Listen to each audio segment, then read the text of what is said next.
సంఘస్థులందరికీ స్వాగతం. నేను మీ కాపర్‌ని.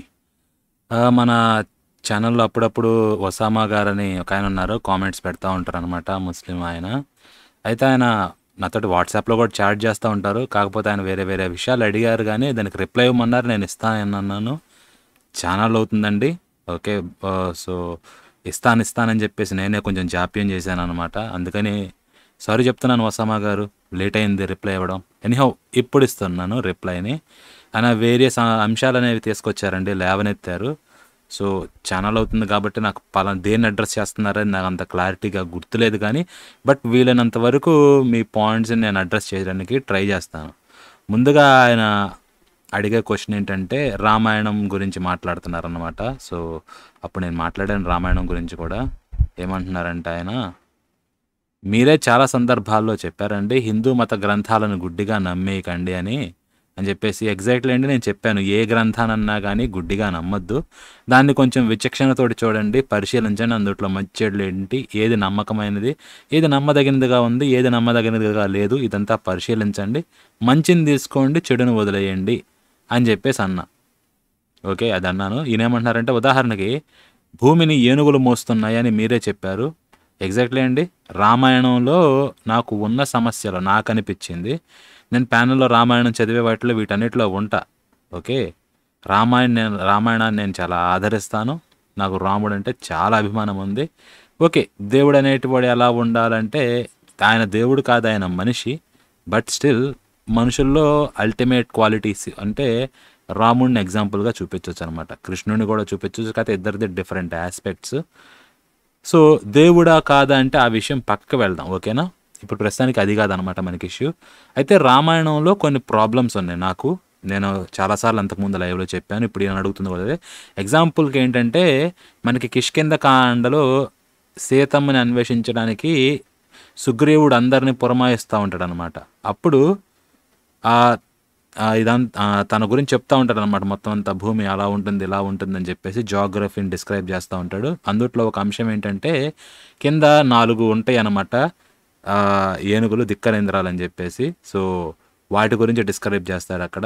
ఇది ఎక్కడుంది ఇప్పుడైతే ఇప్పుడు మనకి కింద ఏనుగులు ఉన్నట్టు అనిపించట్లేదు కదా. అటు భూమి గోళాకారంలో ఉంది. గోళాకారంలో ఉంటే వాటిని 4 ఏనుగులు ఎక్కడ మోస్తాయి? ఇది ఫ్లాట్ ఎర్త్ లాగా అనిపిస్తుంది అనమాట. సో, ఇది నాకు డౌట్ఫుల్గా అనిపించింది. ఇప్పుడు కాదు, నేను ఎప్పుడో ఛానల్ క్రితం కూడా చెప్పాను అనమాట ఇదే మాటని. అయితే అది 4 అది టెక్టోనిక్ ప్లేట్స్ అండి, అది లిటరల్గా మీరు తీసుకోవడానికి లేదని చెప్పేసి వేరే ఆన్సర్స్ ఉన్నాయి. బట్ స్టిల్ నేను ప్రస్తుతానికి దాన్ని హోల్డ్లోనే పెట్టా. నేను ఆన్సర్ని యాక్సెప్ట్ చేయలేదు. నేను లైవ్లో కూడా చెప్పాను యాక్సెప్ట్ చేయలేదని చెప్పేసి. ఇదేనండి, ఏదన్నా కానీ మీకు అంశం డౌట్ఫుల్గా ఉంటే, అది బైబుల్ కానివ్వండి, రామాయణం కానివ్వండి, ఏదన్నా దాన్ని పర్ఫెక్ట్లీ క్వశ్చన్ చేయొచ్చు అనమాట. నాకైతే ఎటువంటి అభ్యంతరం లేదు మీరు క్వశ్చన్ చేయడానికి. ధర్మం ఎప్పుడు క్వశ్చనింగ్ని వద్దు అని చెప్పేసి అన్నదనమాట. క్వశ్చన్ చేయండి, ప్రాపర్గా క్వశ్చన్ చేయండి అని చెప్పేసి. ఎగ్జాక్ట్లీ ఇదే అన్నదండి. సో, ఈయన కూడా అదే చెప్తున్నాడు, మోస్తున్నాయని మీరే చెప్పారు, ఇంకా బైబిల్ విషయం అయితే చెప్పనవసరం లేదని చెప్పి. ఎగ్జాక్ట్లీ, బైబిల్ విషయం చెప్పనవసరం లేదు, అందుట్లో చాలా ఇబ్బందులు ఉన్నాయన్నమాట. కాకపోతే దాన్ని కొంచెం గట్టిగా ఎందుకు చెప్తున్నానంటే, వాళ్ళు చేసే చిల్లంగితనానికి నాకు కూడా కొంచెం చిరాకు, కోపం వచ్చేసి ఇట్లా కొంచెం కఠినంగా చెప్పాల్సి వస్తుంది. లేకపోతే నాకేం పని చెప్పండి. అది ఇంకా ఖురాన్ విషయం అంటారా? సో, ఇప్పుడు ఏంటంటే, రామాయణ గ్రంథంలో ఆ ధిక్కరేంద్రాలు ఉన్నాయి కాబట్టి అది ఒక ప్రాబ్లమాటిక్ స్క్రిప్చరు. బైబిల్ గురించి అయితే ఇంకా చెప్పాల్సిన అవసరం లేదు. అది టోటల్లీ ఫ్యాబ్రికేషన్ అనుకోండి, లేకపోతే ఫాల్స్ఫైడ్ అనుకోండి. ఓకే, అట్లీస్ట్ డివైన్ బుక్ అయితే కాదు. ఇక ఖురాన్ విషయాన్ని అంటారా? ఖురాన్ నిశ్చయంగా దైవ గ్రంథం. ఏం చెప్తున్నారు? ఖురాన్ అనేది నిశ్చయంగా దైవ గ్రంథం. ఇందులో ఎటువంటి అనుమానం, ఆశ్చర్యం, సందేహం, సంకోచం లేదు అని చెప్పేసి. ఒకవేళ మీకు ఖురాన్ కాదు అనే సందేహం ఉంటే, మీరు ఖురాన్ ఛాలెంజ్ యాక్సెప్ట్ చేయండి అని చెప్పేసి అన్నారు. సో, నాకు అర్థం కావట్లా, దైవ గ్రంథం అనేది ఇక్కడ బుక్ మీద దైవ గ్రంథం అని రాసున్నంత మాత్రాన దైవ గ్రంథం అయిపోతుందా? ఈయన ఏదో ఖురాన్ ఛాలెంజ్ అని యాక్సెప్ట్ చేయండి అంటున్నారు. ఇంతకీ ఏమిటయ్యా ఖురాన్ ఛాలెంజ్ అంటే? ఇదిగోండి, ఖురాన్ 2వ సూర 23వ ఆయత్ అనమాట. ఇదిగోండి సాలిడ్, తిరుగులేని ఆధారం. ఏంటంట? మేము మా దాసునిపై అవతరింపజేసిన విషయంలో మీకేదన్నా అనుమానం ఉంటే అటువంటిదే ఒక్క సూరాని రచించి తీసుకురండి. మీరు సత్యవంతులైతే ఈ పని కోసం అల్లాహ్‌ను తప్ప మీ సహాయకులు అందరినీ పిలుచుకోండి అని చెప్పి.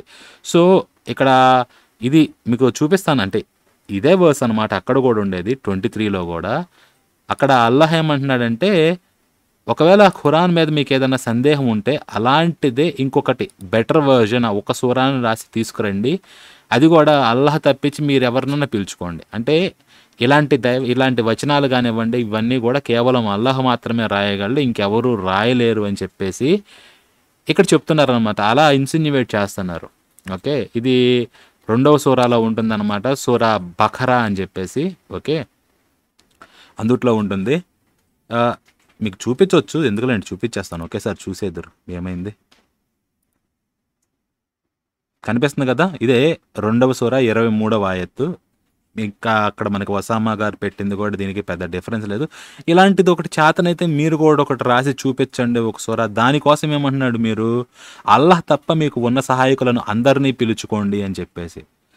వెల్, మీరు బెటరా కాదా అంటే ఇప్పుడు మెజర్ చేయాలనుకుంటే జనాలకి ఎంతలా ఉపయోగపడుతుంది, ఏ విషయాన్ని చెప్తుంది, ఆ విషయం నిజమా కాదా, ఆ విషయం యొక్క గ్రావిటీ ఏంటి అని చెప్పేసి వీటిని బట్టి మనం కొలుస్తామన్నమాట.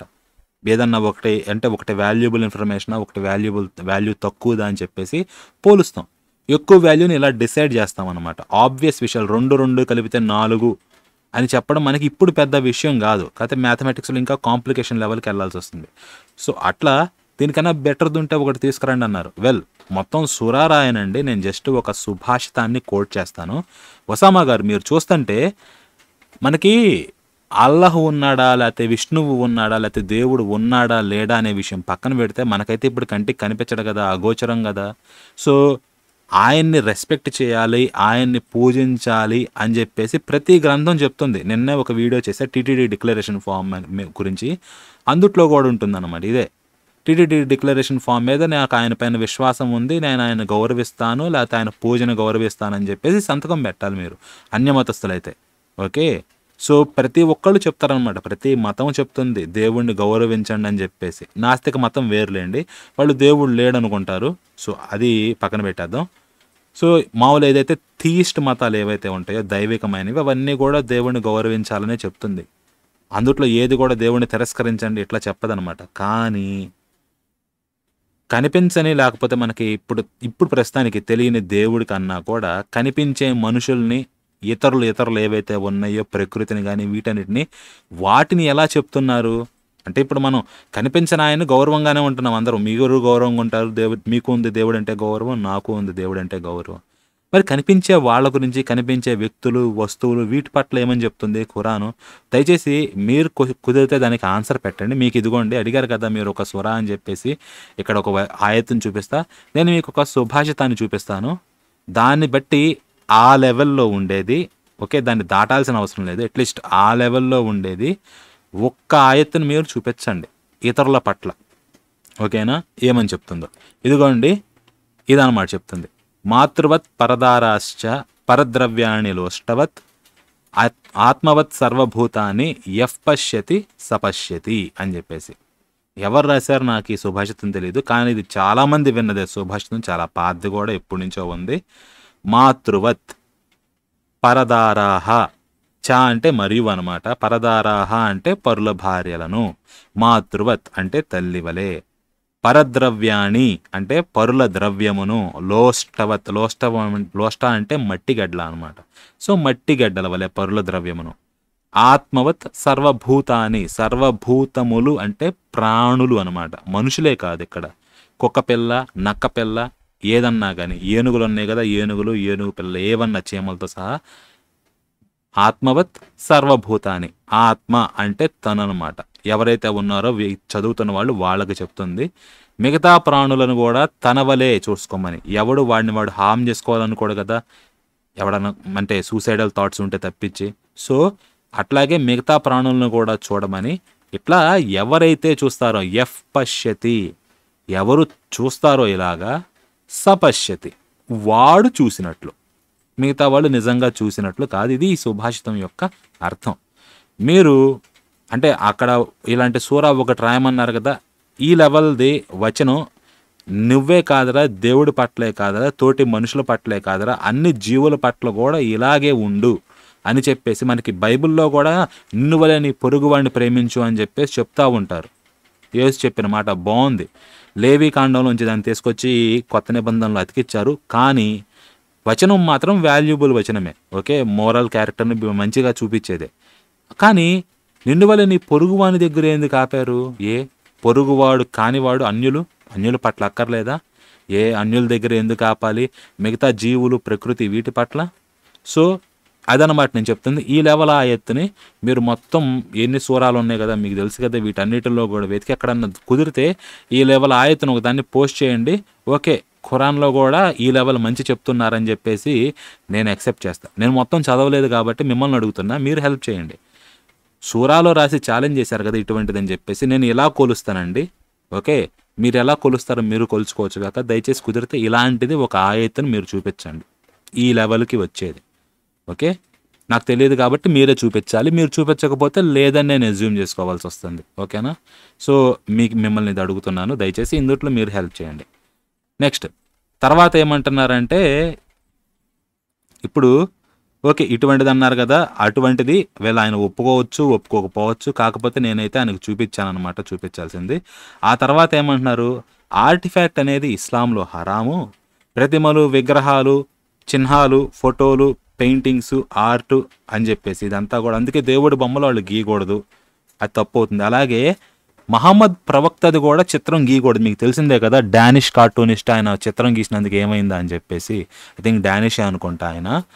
ఎనీహో అయితే but last prophet Muhammad peace be upon him గారి statement of the pure and holy body of the prophet Muhammad ఏమంటున్నారంటే, ఆయన శారీర వివరణ గురించి ఆయన శారీర వివరణ చాలా వివరంగా వివరించబడి ఉంది.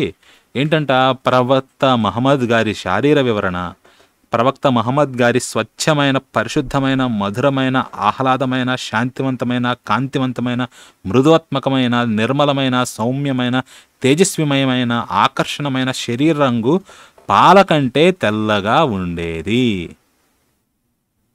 ఓకే, ఆయన శరీర రంగు పాల కంటే తెల్లగా ఉంది. ఆ శరీర రంగుకి ఓకే ఇన్ని రకాలు పెట్టుకుంటా వచ్చారన్నమాట, వాళ్ళు విశేషణాలు చెప్పుకుంటా వచ్చారు. మంచిది, okay fine. Next prophet Muhammad గారి ముఖ విశ్లేషణ, ప్రవక్త గారి ముఖం రంగు గులాబీ లేత రెక్కలను పోలి ఉంటుంది. ఆయన ఎలా ఉంటాడు చూడడానికి అని చెప్పేసి ఇక్కడ చెప్తున్నారు అనమాట, గులాబీ లేత రెక్కలను పోలి ఉంటుంది అని చెప్పి. కళ్ళు రెడ్ అంటే ఎరుపు, ఆరెంజ్ మధ్యలో ఉంటాయి. కనుబొమ్మల మధ్య గ్యాప్ ఉండదు తప్ప ఒక సూది ఆ లెవెలేనమాట గ్యాప్ ఉండేది, దాదాపు కలిసిపోయినట్లే ఉంటాయి. ప్రాఫెట్ మహమ్మద్ గారి చుట్టూ భుజాలు తాకేది. బట్ ఆయన మక్కా ప్రజలతో యుద్ధం చేసినప్పుడు, మక్కా ప్రాంతాన్ని జయించిన తర్వాత నబీ మహమ్మద్ గారు హజ్ చేసేటప్పుడు తల వెంట్రుకలను తీసివేశారు. సింగిల్ క్లాత్ పైనే ఉన్నారు. శరీర భాగం పైన ఎక్కడా వెంట్రుకలు లేని వ్యక్తి. 3 ప్రదేశాల్లో తప్ప అని ఏంటంటే తల వెంట్రుకలు, బియర్డ్ అంటే గడ్డము, కనిపించని మీసం అనమాట. ఓకే, అంటే మీసం దాదాపు ఉండదన్నమాట. అది తప్పించి, గడ్డం తప్పించి, తల వెంట్రుకలు తప్పించి ఇంకా ఆయనకు ఏ వెంట్రుకలు లేవు అంటున్నారు.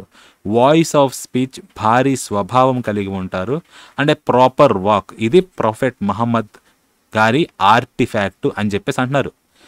వెల్, మీరు స్టార్టింగ్లో చూసుంటే అర్థమవుతుంది అనమాట, ఆయనకి రిప్లై ఇస్తున్నానని చెప్పేసి పెట్టాను కదా, మీరు బ్యాక్గ్రౌండ్ చూసుకుంటే ఇది 1 అన్నాను. బట్ మీరు కింద చూస్తే రామ మహమ్మద్ల వర్ణన అని చెప్పేసి ఎందుకు పెట్టానంటే, మహమ్మద్ గారి ఆర్టిఫాక్ట్ ఏంటయ్యా అని చెప్పేసి నేను అడిగాను. ఎప్పుడు అడుగుంటా, ఎక్కడ అడిగాను నాకు కరెక్ట్గా గుర్తులేదు. కానీ ఆయన ఉన్నారనడానికి ఆయన ఆర్టిఫాక్ట్ ఏమన్నా ఉందా అంటే ఇది ఆయన ఆర్టిఫాక్ట్ అన్నారు. వెల్, ఆయనకి ఒప్పుగా అయ్యుండొచ్చండి. ఆర్టిఫాక్ట్ అంటే ఇప్పుడు జనరల్గా వాళ్ళు వాడిన వస్తువులు కానీ లేకపోతే వీటిని ఆర్టిఫాక్ట్స్గా చూస్తారనమాట. ఓకేనా? కానీ ఈయనకి ఏంటంటే జస్ట్ ఈ డిస్క్రిప్షన్ ఉంది కదా, ఇది ఆర్టిఫాక్ట్ అనిపిస్తుంది. అట్లా అనేక మందిని డిస్క్రైబ్ చేశారు. నేను ప్రాపర్గా అంటే ఈయన రామాయణాన్ని ముందు కోట్ చేశాడు కాబట్టి నేను రామాయణాన్ని తీసుకొని అందుట్లో ఇంకా బెస్ట్ ఎవరు ఉంటారు వర్ణించడానికి, మనకి ఇస్లాంలో బెస్ట్ ఎవరయ్యా అంటే మనుషుల్లో మహమ్మద్. అలాగే మనకి పురాణాలు కానీ వీటన్నిటిలో చూస్తే మనుషుల్లో బెస్ట్ ఎవరయ్యా అంటే ఆచరణీయంగా చూపించేది రాముణ్ణి. కృష్ణుడిని ఆచరణీయంగా చూపించరు. ఆయనంతా లీలనమాట. ఆయన చెప్పింది చేయమంటారు, ఆయన చేసింది చేయడానికి ప్రయత్నించదురా తన్నులు తింటావని చెప్పేసి చెప్తారనమాట. ఓకే. సో ఆ ప్రకారం నేను కూడా రాముడిని తీసుకొని మరి మహమ్మద్ గారిని అడిగితే ఆర్టిఫాక్టు మహమ్మద్ గారి గురించి చెప్పిన వచనాలు చూపించారు కదా. ఇది యాక్చువల్గా ఏంటంటేనండి, ఈ వచనాలు ఖురాన్లో ఉండవు. మీకు ఒకటి చూపిస్తాను, ఒక సైట్. అందుట్లో physical appearance and physique of prophet Muhammad అని చెప్పేసి చెప్పారు. ఇది ఇస్లామిక్ సైట్ అనండి, వాళ్ళకి ఫేవరింగ్గానే ఉంటుంది. సో కొంతవరకు తీసుకుందాంలేండి, డిస్క్రిప్షన్ వాళ్ళు చెప్పుకుంటున్నారు కదా, కానివ్వండి పర్లేదు. సో ఇది mahadsunnah.com అండి, అందుట్లోదనమాట ఆర్టికల్. ఇక్కడ ఏమంటున్నారంటే, ఈయన last messenger of Allah and every true Muslim has a great love and respect for him అన్నాడు. ఇది కొంచెం కాంట్రవర్షియల్ అండి, ఎందుకంటే అల్లాహకి లాస్ట్ ప్రాఫిట్ మహమ్మద్ కానీ లాస్ట్ మెసెంజర్ కాదు, రెండిటికి డిఫరెన్స్ ఉంది.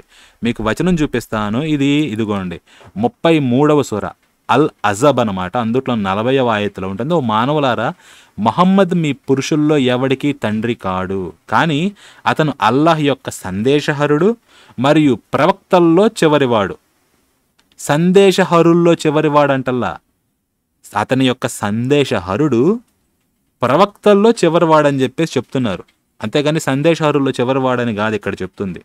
ఇంకా అనేక మంది సందేశహరులు ఉన్నారు, ముందు వచ్చారు, తర్వాత వస్తారు, ఇట్లా ఉంది కథ. ప్రవక్త, మరి సందేశహరునికి ప్రవక్తకి డిఫరెన్స్ ఏంటయ్యా అంటే, ఆయన మెసేజ్ని తెచ్చేవాడు సందేశహరుడు అవుతాడు. ఆయన ఇచ్చిన సందేశాన్ని అంత గ్రంథంగా ఇట్లా తీసుకొస్తారు కదా. ఎగ్జాంపుల్ ఎవరెవరంటే, మోషే ఒకళ్ళు ప్రవక్త, దావీదు ప్రవక్త. మోషే ఏం చేశాడు, తోరా ఇచ్చాడు. దావీదు ఏం చేశాడు, కీర్తనలు ఉన్నాయి కదా అవి. ఆ తర్వాత యేసు ఉన్నాడు కదా, యేసు కూడా ప్రవక్త అవుతాడు, ఆయన నుంచి కొత్త నిబంధన ఇంకేదో వచ్చింది కదా అది. అలాగే ఇప్పుడు మహమ్మద్ అనమాట, వీళ్ళు ప్రవక్తలు, ఎందుకంటే వీళ్ళు గ్రంథాలు రాశారు కాబట్టి. డిఫరెన్స్ అది. ఓకే, ఇంకా చిన్న చిన్న సటిలిటీస్ ఉండొచ్చు అనమాట, కథ ప్రస్తుతానికి మనకి సరిపోతుంది. సో సందేశహరుడు కానీ, అంటే ప్రవక్తలో చివరివాడు కానీ సందేశహరుల్లో కాదనమాట. అయితే ఇక్కడ ఇంకా దీని గురించి డిస్క్రైబ్ చేస్తా ఏమంటున్నారంటే, దిస్ ఆర్టికల్ అనేది ఆయన ఫిజికల్ అపియరెన్స్ని దాన్ని డిస్కస్ చేస్తుంది. జనరల్ డిస్క్రిప్షన్ అని చెప్పేసి ఆయన గురించి మొహమ్మదే ఆయన గురించి స్వయంగా ఏమని చెప్పుకుంటాడంట, ఒక హదీత్ ప్రకారం అండి. ఖురాన్లో ఇవి ఉండవు బై ద వే. ఖురాన్లో మహమ్మద్ అనే పేరు కేవలం 4 సార్లు మాత్రమే వస్తుంది. దాని గురించి వేరేసారి మాట్లాడుకుందాం. అయామ్ మహమ్మద్, నేను మహమ్మద్ని, అల్లా యొక్క సేవకుడిని మరియు ఆయన సందేశహరుడను. I do not like that you raise me above my rank that Allah has placed me at. Allah నన్ను ఏ స్థానంలో అయితే పెట్టాడో దానికన్నా మీరు నన్ను పైకి లేపకూడదు, హెచ్చింపకూడదు అని చెప్పేసి నేను కోరుతున్నానని చెప్పేసి.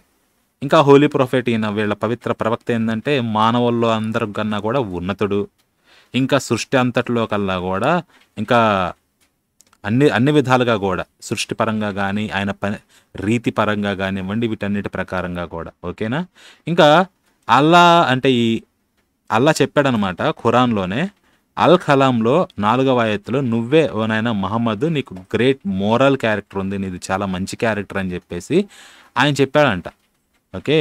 ఇంకా వేరే వేరే ఆయత్తులు ఏంటంటే, his moral character was the whole Quran. Okay.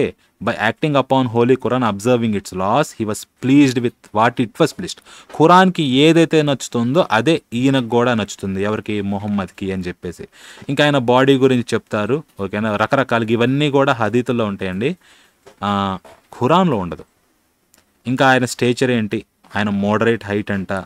Okay. ఆయన ఒకసారి రెడ్ సూట్ వేసుకోవడం చూశాను. ఇంకా ఆయన్ని మించి ఇంకా ఏది గొప్పది నేను చూడలేదని చెప్పేసి ఇక్కడ అల్ బరాయన్ ఇబన్ అజీబ్ అని ఆయన చెప్తున్నాడు. నెక్స్ట్ ఆయన ఫేషియల్ ఫీచర్స్ ఏంటయ్యా అంటే, ఆయన ఫేస్ అంతా కూడా ఆనందంతో మెరిసిపోతుంది. ఓకే. ఎందుకంటే ఆయన ఎప్పుడన్నా ఆనందించాడంటే ముఖం అంతా కూడా గ్లిటరింగ్ అంటే మెరిసిపోతుంది, తళుకుమంటుంది అని చెప్పేసి. ఎలాగా, అదే ఏదో చంద్రబింబం లాగా అని చెప్పేసి చెప్తున్నారు అనమాట. అలా ఈయన ఫేస్ను గుర్తుపెట్టేటోళ్ళు అంట వీళ్ళు. ఇంకా ఆయన జుట్టు గురించి చెప్తున్నారు. ఓకే. అలాగే ఆయన కళ్ళ గురించి చెప్తున్నారు. ఇందాక చెప్పారు కదా రెడిష్ అని చెప్పేసి, అది. ఆయన చెమట గురించి కూడా చెప్పారండి. ఓకేనా. ఆయన చెమట గురించి. ఓకే. నెక్స్ట్ సో ఇక్కడ ఏంటంటే ఆయన మొహమ్మద్ అడుగుతున్నారనమాట, ఏమ్మా ఏం చేస్తున్నావు నువ్వు, ఉమ్మీ సులైం అంటే ఎవరు నాకు తెలియదండి అని చెప్తుంది. అది నీ చెమట, అది మేము మా సుగంధాల్లో వీటిల్లో కలుపుకుంటాం, పర్ఫ్యూమ్‌లో, సెంట్స్‌లో వీటిలో కలుపుకుంటాం. చాలా చాలా బాగా మంచి వాసన వస్తుందని చెప్పేసి చెప్తున్నారు. ఇంకా ఆయన భుజాల మీద ఒక సీల్ ఉండేదంట, పుట్టుమచ్చ. అంటే పుట్టుమచ్చ బర్త్ మార్క్ అంటారనమాట. అది ప్రాఫిట్ సీల్ అని చెప్పేసి అంటారు. ఎంత సైజు ఉండేదంటే పీజన్ ఎగ్ అన్నారు. పీజన్ ఎగ్ అంటే ఒక 2 అంగుళాలు వేసుకోండి, 2-2.5 అంగుళాల మధ్యలో ఉంటుందన్నమాట. పావురపు గుడ్డు ఇది. ఓకేనా? ఇది ఆయన ఫిజికల్ ఫీచర్స్. మన ఒసామా గారు కూడా ఇలాంటివే చెప్పారనమాట. బట్ ఇది సరిపోతుంది అని చెప్పేసి అనుకుంటున్నా. ఇది ఆయన ఆర్టిఫాక్ట్ అన్నారు ఆయన. మీరు ఒకవేళ గుర్తుంచుకుంటే ఇదిగోండి ఆయన ఏమన్నారు, ఇది మొహమ్మద్ గారి ఆర్టిఫాక్ట్ అన్నారు. రైట్. మరి ఇది ఆర్టిఫాక్ట్ అయితే మీకు ఇప్పుడు ఇంకొకటి చూపిస్తాను. రాముడిది ఆర్టిఫాక్ట్ అంటే ఈయన ప్రకారం ఆర్టిఫాక్ట్ ఏంటి? ఒకటి ఖురాన్లో చూపించాల మనకి ఆర్టిఫాక్ట్స్ అన్నీ కూడా. బయట హదీసుల్లో చూపించారు. హదీసులు కొంతమంది ఒప్పుకుంటారు, కొంతమంది ఒప్పుకోరు. ఖురాన్ మాత్రమేనమాట దైవ గ్రంథం. నేను కేవలం మీ మాటలు అంటే ఇస్లాంని మాత్రమే తీసుకొని మాట్లాడతాను. బైబిల్ విషయం నాకు అవసరం లేదు, నేను దానిపైన ఎక్కడా మాట్లాడలేదు అని చెప్పేస్తే ఓకే. ఇప్పుడు ఇది నెక్స్ట్ టాపిక్ అండి. దీని మీద ఇంకొక వీడియో చేస్తాను దీనికి ఆన్సర్గా. ఇది మళ్ళీ లెంగ్త్ ఎక్కువ అవుతుంది అనమాట. ఇప్పుడు ఇది ఓకే, ఈ ఆర్టిఫాక్ట్స్ అని చెప్పేసి అన్నారు కదా. సో వాల్మీకి రామాయణంలోకి వద్దామండి. బాలకాండ మొట్టమొదటి కాండ అనమాట. అందుట్లో మొట్టమొదటి సర్గలోనే అసలు మొదలవడంతో రామాయణం దేనితోటి మొదలవుతుందో తెలుసా? ఓకే, ఇక్కడ ఈ తపస్వికి ఎవరికి వాల్మీకి ఒక ప్రశ్న వచ్చింది. ఆయన నారదుడిని అడుగుతున్నాడు అనమాట. పరిపప్రశ్చ అని చెప్పేసి అంటే నారదుడిని తిరిగి ప్రశ్నిస్తున్నాడు. ఏమని? కోన్వస్మిన్ సాంప్రతం లోకే గుణవాన్ కశ్చ వీర్యవాన్ ధర్మజ్ఞశ్చ కృతజ్ఞశ్చ సత్యవాక్యో దృఢవ్రత అడుగుతున్నాడు. సకల సద్గుణ సంపన్నుడును, ఎట్టి విపత్కర పరిస్థితుల్లోనూ తొణకని వాడును, సామాన్య విశేష ధర్మములను ఎరిగినవాడును, శరణాగత వత్సలుడును, ఎట్టి క్లిష్ట పరిస్థితుల యందును ఆడి తప్పని వాడును, నిశ్చలమైన సంకల్పము గలవాడును అగు పురుషుడు ఇప్పుడు ఈ భూమండలమున ఎవడు? అంతేనా?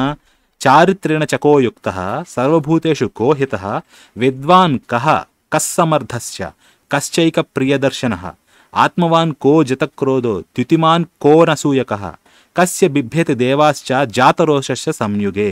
ఇంకా చాలా చెప్తా ఉంటాడండి ఇక్కడ. అడిగేదంతా కూడా సదాచార సంపన్నుడును, సకల ప్రాణులకును హితమును గూర్చువాడును, సకల శాస్త్ర కుశలుడును, సర్వకార్య ధురంధరుడును, తన దర్శనముచే ఎల్లరకును సంతోషం గూర్చువాడును ఆయన మహాపురుషుడు ఎవరు?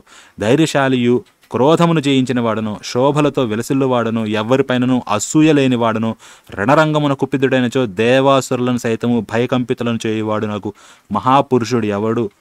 ఈ విషయములన్నింటి గురించి తెలుసుకోవాలని చెప్పేసి ఈయన అడిగితే అప్పుడు నారదుడు చెప్తున్నాడు, ఓ ముని, నీవు ప్రస్తుతించిన బహు విధములైన ఆ ఉదాత్త గుణములు ఒక్కరి యందే కుదురుకొని ఉండుట సాధారణముగా దుర్లభము. అయినను స్మృతికి తెచ్చుకొని అట్టి గుణములు గల ఉత్తమ పురుషుని గూర్చి తెలిపెదను అని చెప్పి 8వ శ్లోకం నుంచి దాదాపుగా ఒక 12 శ్లోకాలు రాముడి లక్షణాలని వర్ణిస్తాడు. 12 శ్లోకాలు. శ్లోకం చదివి ఇదంతా చదవడం టైం పడుతుంది కాబట్టి భావం చదివేస్తాం. ఇక్ష్వాకు వంశము మిగిలి వాసిగాంచినది. లోకోత్తర పురుషుడైన శ్రీరాముడు అందు అవతరించి ఎంతయు జగత్ ప్రసిద్ధుడాయను. అతడు మనోనిగ్రహము గలవాడు, గొప్ప పరాక్రమంతుడు, తేజస్వి, ధైర్యశాలి, జితేంద్రియుడు, ప్రతిభామూర్తి, నీతిశాస్త్ర కుశలుడు, చిరునవ్వుతో మితముగా మాట్లాడుటలో నేర్పరి, షడ్గుణైశ్వర్య సంపన్నుడు, శత్రువులను సంహరించేవాడు, ఎత్తైన భుజములు గలవాడు, బలిష్టమైన బాహువులు గలవాడు, శంఖము వలె నునుపైన కంఠము గలవాడు, ఉన్నతమైన హనువులు గలవాడు. చెక్కిలి పైబాకాలండి హనువులంటే. విశాలమైన వక్షస్థలము గలవాడు, బలమైన ధనుస్సు గలవాడు, పుష్టిగా గూఢముగానున్న సంధి ఎముకలు గలవాడు, అంత శత్రువులను అదుపు చేయగలవాడు, ఆజానుబాహువు, అందమైన గుండ్రని శిరస్సు గలవాడు, అర్ధచంద్రాకారములో ఎత్తైన నొసలు గలవాడు, గజాదులకు వలె గంభీరమైన నడక గలవాడు. ఇక్కడ మనకి ఒక పాట కూడా ఉందండి, సామజ వరగమన అని చెప్పేసి అంటారు కదా, ఇదన్నమాట అర్థం. గజాదులకు వలె గంభీరమైన నడక గలవాడు అని. సామజము అంటే ఏనుగు, సామజవర అంటే శ్రేష్టమైన ఏనుగు అనమాట. సామజవర గమన అంటే అట్లా శ్రేష్టమైన ఏనుగులాగా గంభీరమైన నడక గలవాడు అని అర్థం. మనకు తీసుకొచ్చేదాన్ని సామజ వరగమన తెలుగు సినిమాల్లో ఏం చేశారు మీకు తెలుసు. సామజ వరగమన అని ఒక కీర్తన కూడా ఉంది. ఓకే, ఎనిహో శ్రీరాముడు అంతగా పొడవు గాని పొట్టి గాని గాక ప్రమాణమైన దేహము గలవాడు, సమానమైన కరచరణాది అవయవ సౌష్ఠవము గలవాడు, కనువిందు గావించు దేహకాంతి గలవాడు, పరాక్రమశాలి, పరిపుష్టమైన వక్షస్థలము గలవాడు, విశాలమైన కన్నులు గలవాడు, పొంకమైన అవయముల పొందిక గలవాడు, సాటిలేని శుభలక్షణములు గలవాడు, ఆశ్రయించిన వారిని ఇప్పటిదాకా ఫిజికల్ డిస్క్రిప్షన్స్ ఇచ్చారనమాట. ఆశ్రయించిన వారిని ఆదుకొనుటయే పరమధర్మముగా గలవాడు, ఆడిన మాటను తప్పనివాడు, ప్రజలకు హితమనర్చు స్వభావం గలవాడు, ఆ విధముగా ఖ్యాతికెక్కినవాడు, సకల శాస్త్ర పారంగతుడు, స్వయంగా పవిత్రుడు, ప్రాణికోటిని పవిత్రమనర్చువాడు, భక్త పరాధీనుడు, ఏకాగ్రచిత్తుడు, త్రిమూర్తి స్వరూపుడై ప్రజాపతి బ్రహ్మవలే జనులను సృష్టించువాడు, విష్ణువు వలె అఖండైశ్వర్య సంపన్నుడై పోషించేవాడు, సాధు పురుషులను బాధించి వారిని పరిమార్చుటలో హరుని వంటివాడు, స్వపర భేదములు లేక అందరినీ రక్షించేవాడు, ధర్మమును స్వయముగా ఆచరించుచు లోకులచే ఆచరింపజేయుచు దానిని కాపాడువాడు, స్వధర్మమును పాటించేవాడు, తనను ఆశ్రయించిన వారు ఎట్టివారైన వారిని రక్షించేవాడు, వేదాంగముల పరమార్థములను ఎరిగినవాడు, ధనుర్వేదమునందును ఆరితేరినవాడు, సకల శాస్త్రములను సాకల్యముగా ఎరిగినవాడు, శాస్త్రాది విషయముల యందు ఏమరపాటు లేనివాడు, సమస్త వ్యవహారముల యందు చక్కని స్ఫూర్తి గలవాడు, సమస్త జనులకును ప్రీతిపాత్రుడు, సౌమ్య స్వభావము గలవాడు, ఉదార స్వభావుడు, సదసద్వివేక సంపన్నుడు, నదులు సముద్రమును కలిసినట్లు సత్పురుషులు నిరంతరము శ్రీరామును చేరుచుందరు. అతడు అందరికీ పూజ్యుడు, ఎవ్వరి ఎడలను వైషమ్యములు గాని తారతమ్యములు గాని లేక మెలుగవాడు, ఎళ్లవెలలా అందరికీ ఆయన దర్శనం ప్రీతిని గొలుపుచుండెను. కౌసల్యానందనుడైన ఆ రాముడు సర్వసద్గుణ విలసితుడు, అతడు సముద్రుని వలె గంభీరుడు, ధైర్యమున హిమవంతుడు, పరాక్రమమున శ్రీ మహావిష్ణువు, చంద్రుని వలె ఆహ్లాదకరుడు, శుతిమెత్తని హృదయం గలవాడే అయినను తన ఆశ్రితులకు అపకారము చేసిన వారి ఎడల ప్రళయాగ్ని వంటివాడు, సహనమున భూదేవి వంటివాడు, కుబేరుని వలె త్యాగ స్వభావం గలవాడు, సత్యపాలనమున ధర్మదేవత వంటివాడు, అమోఘ పరాక్రమశాలి అయిన శ్రీరాముడు ఇట్టి సద్గుణములతో ఒప్పుచుండువాడు, సోదరులలో పెద్దవాడు, దశరథునకు ప్రియపుత్రుడు, ప్రజలకు హితము కూర్చుటలో నిరతుడు. టోటల్గా ఇదండి 12 దాకా, రఫ్గా 12 శ్లోకాలు అనమాట. 12 శ్లోకాలు ఆయన డిస్క్రిప్షన్స్ ఇచ్చారు. ఇది రాముడు ఆర్టిఫాక్ట్ అనమాట మీ స్టాండర్డ్ ప్రకారం. ఓకే, ఆర్టిఫాక్ట్ అంటే మీరు ఆర్టిఫాక్ట్ అని చెప్పేసి చూపించారు కదా, ఇది రాముడు ఆర్టిఫాక్ట్. ఒప్పుకుంటారా మరి ఆర్టిఫాక్ట్ ఉందని చెప్పేసి రాముడికి? మీరు చెప్పాలి సమాధానం. ఓకే, ఇప్పటికే వీడు అనుకున్న దానికన్నా బాగా లెంగ్తీ అయిపోయింది. ఇక్కడతోటి కట్ చేస్తాను. ఇంకా మీరు చెప్పిన వాటికి ఆన్సర్లు ఇస్తానండి, వాటికి కూడా వద్దాం, దాని దగ్గరకు కూడా. సో ఆర్టిఫాక్ట్ గురించి అని చెప్పేసి మీరు చూపించారు కదా, అంటే ఇదిగోండి మీరే అన్నారు ఇది మొహమ్మద్ గారి ఆర్టిఫాక్ట్ అని చెప్పేసి, రైట్. ఈ డిస్క్రిప్షన్ కానీ ఇదంతా మొహమ్మద్ గారి ఆర్టిఫాక్ట్ అయితే, నేను ఇప్పుడు మీకు రాముడి ఆర్టిఫాక్ట్ కూడా చూపించా. ఇంకా చాలా చాలా ఎక్కువ మ్యాటరే ఉందన్నమాట ఇందుట్లో. మీరు మహమ్మద్ గారి ఆర్టిఫాక్ట్ ఎంతైతే ఇన్ఫర్మేషన్ ఉందో దానికన్నా ఇంకా మనకి రామాయణంలో అనేక చోట్ల దీని గురించి డిస్క్రిప్షన్ ఉంటుంది. ఇంకా చాలా ఉంటుంది డిస్క్రిప్షన్, మీరు ఆర్టిఫాక్ట్ అనుకుంటే. ఓకేనా? సో ఇప్పుడు ఆర్టిఫాక్ట్ గురించి మీకు వచ్చింది. మరి దీన్ని ఆర్టిఫాక్ట్ అంటారో లేదో మీరే చెప్పాలి. మహమ్మద్ గారి గురించి మీరు చెప్పిన వాక్యాలు ఆర్టిఫాక్ట్ అయితే ఇది కూడా ఆర్టిఫాక్ట్ అవుతుంది. ఇంకా మీరు 2వ సూర 23వ ఆయతు గురించి చెప్పారు కదా, దాని గురించి కూడా మీరు ఆన్సర్ ఇవ్వండి. మళ్ళీ ఇంకా మిగతా క్వశ్చన్స్ కూడా నేను ఆన్సర్ ఇస్తాను. అప్పటి వరకు ఉందామండి. సో వీడియో మీకు అర్థమైంది కదా అయ్యా, ఆడియన్స్ చూస్తున్న వాళ్ళు. పుస్తకంలో రాసి ఉంది కనుక అదే ఆర్టిఫాక్ట్ అనుకుంటే యేసుకి ఆర్టిఫాక్ట్ లేదండి. బై ద వే ఆయన ఎలా ఉంటాడు ఏంటని చెప్పేసి ఎక్కడా వర్ణించాల ఏమాత్రం కూడా. ఆయన దినదినము జ్ఞానంలో ప్రవర్ధమానం చెందుతున్నాడని చెప్పేసి ఉంది, కానీ ఆయన ఎలా ఉంటాడు ఏంటి అని చెప్పేసి ఏమీ లేదు. ఓకే, సో ఆయన ఇలా అని ఊహించుకోవడానికి లేదు ఎటువంటిది. ఆయన పొడుగా లావా సన్నమా ఏమీ లేదనమాట. ఓకేనా? ఆయన తొడ మీద ఆయన పేరు రాసి ఉంటుంది, ఆయన నోట్లోంచి ఖడ్గం వెళ్తుంది, ఇట్లాంటి తప్పించి ఇంకేమీ లేవు అనమాట.